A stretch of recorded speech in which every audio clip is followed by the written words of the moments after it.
Well, guys, we have officially reached the summer of cricket in 2024-2025 in Australia with the test matches getting underway. And I thought it would just be a good chance to take a look back at every single stadium that has hosted a men's test match in the history of Australia. And we will kick things off straight away with probably the most famous ground in Australia and probably the second most famous cricket ground in the world. It is, of course, the Melbourne Cricket Ground, the MCG. It did host the first ever test match all the way back in 1877 between Australia and England. It is a classic ground. You do have the 100k capacity, you do have the history, you do have the MCC, you do also have the Boxing Day test match every year. It does get a big crowd. Really the only time you see 70,000-80,000 at test cricket in the modern age. It is a very special moment. And even when the ground isn't quite full, it does have that aura. You do feel the atmosphere, you do feel the history. Even though a lot of the ground has been renovated in the last 20 or 30 years, it does still have that charm. It is a great ground. The wicket was very average for a while with that drop in pitch, but they have seemed to have sorted that out in the past 3 or 4 years. And it is a very fair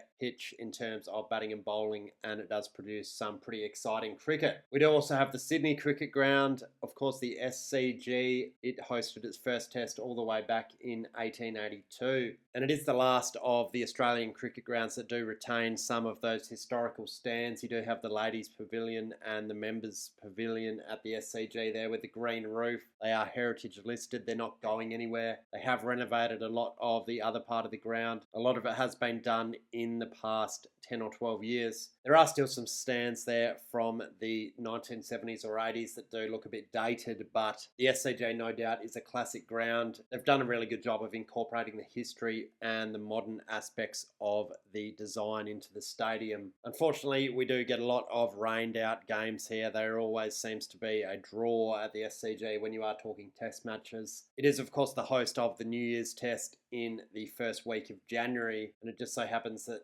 Sydney seems to get a lot of rain at that point in time, which is why we get a lot of rained out games. But nonetheless, it is a classic ground and it is not going anywhere. The third ground we do have is Adelaide Oval in the capital of South Australia. It has been hosting test cricket since 1884, and the ground did get a significant renovation around 10 years ago when the AFL did move back into the city of Adelaide. The ground now holds 50k. It is one of the best grounds in the world in terms of cricket. We do also generally get a day-night test match there, which the Adelaide public really has embraced. It is a great event. The Adelaide Test always draws really well. The people of Adelaide show up for it. It does get big crowds. There is a great atmosphere there. They did, of course, retain the hill. They did retain the trees and the scoreboard as part of the renovation. And like the SCG, they've done a really good job of incorporating the old and new into the same ground, but it still feels like a really modern stadium. It is arguably the best test cricket ground in Australia. Next up, we do have the Gabba in Brisbane. It has hosted test cricket since 1931. It does seat around 37k, but unfortunately, this stadium is a little bit dilapidated in the modern age. There is quite a few question marks around its future, with Brisbane holding the 2032 Olympics. And with the change of government there, we are waiting and seeing what they are going to do with the stadium. The Gabba may get a renovation, which would see it holding test cricket for the foreseeable future, or they may look to construct an entirely new ground, in which case the cricket would move there and the Gabba presumably would get demolished or at least converted back into a local sort of state cricket ground, and presumably it would not be holding test cricket in the future if that does happen. This stadium was, of course, generally known as the first test match of the summer. It was known as the Gabatoir. Australia very hard to beat. They did win every game there for around 20-30 years, I think it was, since the late 1980s, until India beat Australia there a few summers ago. But unfortunately, the facilities of this ground do let it down a little bit, and it has fallen down the pecking order when it comes to the Australian cricket hierarchy. Next up, we do have Perth Stadium. It is the newest stadium on this list. This has only been hosting test cricket since 2018. It was built in late 2017, primarily because of the AFL with the Fremantle Dockers and the West Coast Eagles outgrowing the previous ground, Subiaco Oval, which was extremely dilapidated, but it did become the home ground of the Perth Scorchers and also the international cricket in Perth. It is a very nice stadium. It does seat around 60k. It is a multi-purpose stadium, and you would say it is more of an AFL ground than a cricket ground. Unfortunately, for whatever reason, test matches in Perth have never really drawn as well as an Adelaide or a Melbourne. So a lot of the time you are playing a test match with 15, 20,000 in there at most, and it is a really sort of dull and soulless experience. And a lot of people are saying, why don't we go back to the WACA for some of these smaller test matches? But from all reports, the ticket sales for this India series have been really strong, so hopefully we do see a big increase with the crowds there and the atmosphere, and it does feel more of a party vibe, and it is a bit of a better experience for the fans and players. Next up, we do have Bellerive Oval in Hobart in Tasmania. It's hosted test matches since 1989, and most recently it did host the Ashes Test back in January 2022. It wasn't meant to have hosted that game, but of course the WA government putting in those restrictions around the pandemic, and the game was shifted to Hobart. Previously it hadn't hosted a test match since 2016, and to be honest, with less and less test cricket being played every year, it is quite unlikely that we see too many games at Bellerive Oval going forward. Really, you're only going to get a game in summers where they do play 6 test matches, and that is becoming less and less common. And even if there is 6 test matches played, they do have to compete with some of these other smaller venues. The crowds really were average as well for Bellerive Oval, and people will say, well, Hobart always got the lower drawing teams generally, but still, some days there were only 2,000 or 3,000 there, and even on day ones you were only going to get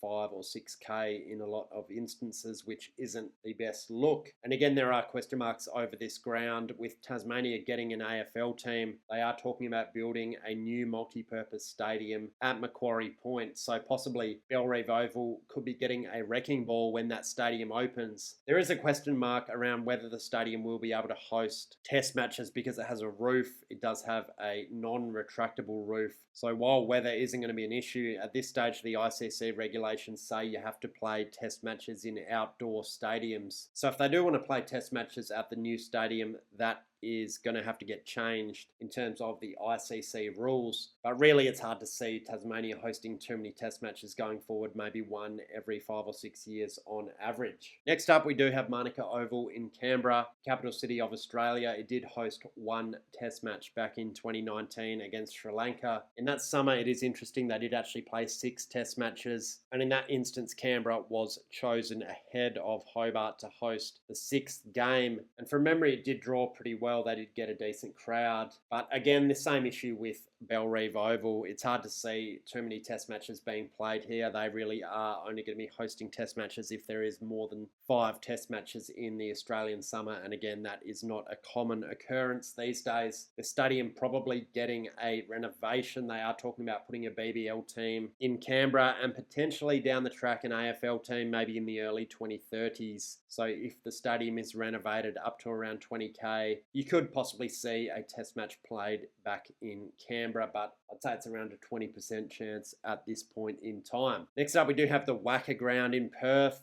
This is the first of the, you could say, defunct test match venues. It's not officially ruled out from hosting test cricket going forward, but you'd have to say it is very unlikely. It did host test matches between 1970 and 2017. And of course, when Optus Stadium opened, it was no longer utilised for international cricket. It is getting a big time renovation, over $100 million at the moment. And the idea is it is going to be more of a community orientated venue. They are still going to be playing Sheffield Shield games, women's cricket, domestic one-day cricket and that sort of thing at the ground. Maybe some West Australian Football League games as well, with East Fremantle playing there in the last few years when their stadium was getting a redevelopment. And as I touched on before, a lot of people have said, well, if you're only going to get 10, 15k against the West Indies, against Bangladesh, against Sri Lanka at Optus Stadium, why don't you just play those games at the WACA? And it is a good point. The WACA pre-renovation was a pretty average ground. It was very hard to get access to the food and and beverage, access to the toilets. There wasn't a lot of shade. It was very hot when you did get those 35, 40-degree days in Perth. But now that it is getting a renovation, it could be a very nice environment for some of those lower tier test matches. And Perth was actually due to host a test match a few summers ago against, I believe, Afghanistan, but that was cancelled because of the pandemic. But they did come out and say, we are going to play that at Optus Stadium and not the WACA. And really at that point, you knew that it is very unlikely that the WACA would be hosting test match cricket going forward, because they chose to play against Afghanistan at the 60k stadium, when really that would have only got 10,000 on the first day and probably less going forward. But you never know, we could see some lower tier test matches played at the WACA